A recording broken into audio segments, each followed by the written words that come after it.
सुनना नहीं है, शिव महापुराण की कथा को अपने भीतर धारण करना है, अपने भीतर उतारना है, अपने भीतर अपने अंदर उसको धारण करना है।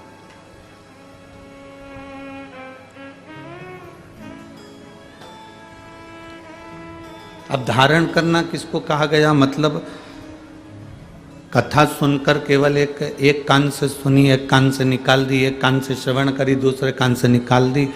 घर पहुंचे, घर के लोगों ने पूछा आप कथा में गए थे, क्या लेकर आए?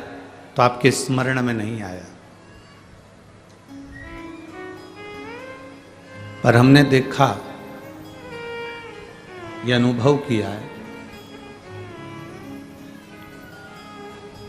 जब से लोगों ने शिव महापुराण की कथा को श्रवण करना प्रारंभ करा तो इन्होंने केवल सुनी नहीं है, इन्होंने केवल श्रवण नहीं करी है, इन्होंने अपने भीतर उतारी भी है, अपने भीतर धारण भी करी है,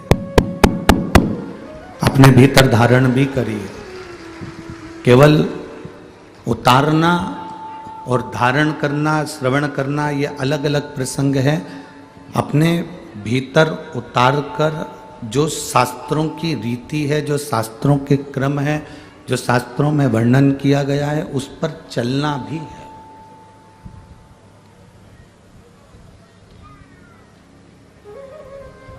अभी तक लोग जितनी कथाएं सुनते थे, कथा श्रवण करते थे, वो सारी कथा लोग केवल सुनते थे पर अंदर धारण नहीं करते थे। पर शिव महापुराण की कथा वो कथा है जिसको लोगों ने धारण करा और एक लोटा जल ले जाकर शंकर भगवान को समर्पित करना प्रारंभ करा। मतलब अपने भीतर उसको उतारा, अपने भीतर उसको धारण किया, अपने भीतर उसको उतारा।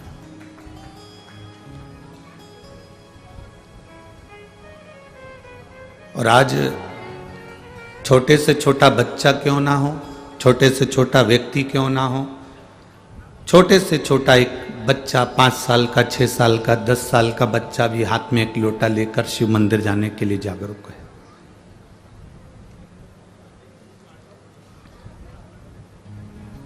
और ये जरूरी है।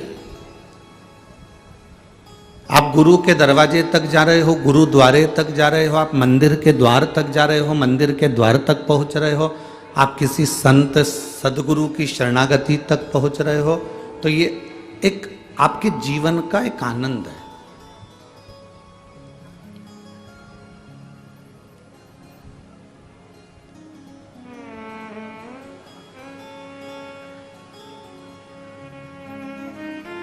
कोई किसी सदगुरु से पूछा कि हम मंदिर जाएंगे तो हमको क्या मिलेगा?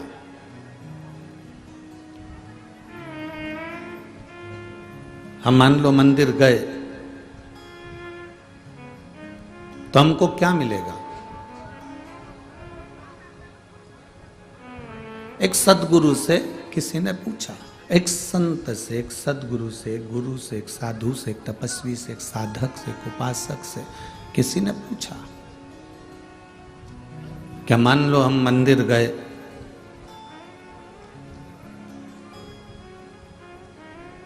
हम गुरुद्वारे तक गए, हम भगवान की चौखट तक गए, हम गुरु की चौखट तक गए, हम मंदिर, देवालय, शिवालय तक गए, तो हमको क्या मिलेगा?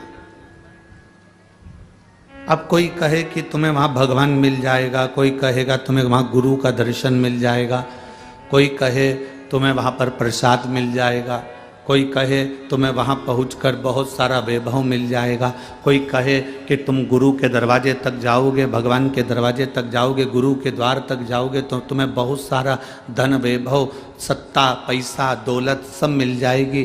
तो ये शिव महापुराण की कथा नहीं कहती। शिव महापुराण की कथा कहती है जिस दिन आप भगवान के मंदिर, देवालय, शिवालय, गुरु के द्वार तक जिस दिन तुम जाना प्रारंभ कर देते हो, उस समय पर तुम्हारे मन में जब भगवान के दरवाजे पर, गुरु के द्वारे तक जाने का मन में जब विचार आ जाता है तो ये समझ लेना कि धन दौलत तो एक कोने में पड़ा रहे, उस गुरु की और परमात्मा की जब दृष्टि हो जाती है तो आप वैसे ही अरबपति बन जाते हो।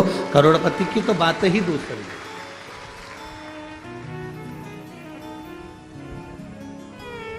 आप उसकी शरणागति के करीब में पहुंचे।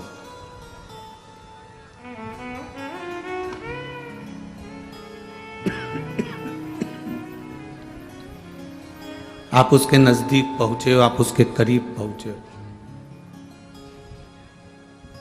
चलो एक बात और सरल भाषा में लो। एक छोटा सा पोता दादाजी की गोद में बैठता है तो उसकी जेब का पेन लेके उठता है। बोलो सही है कि गलत है?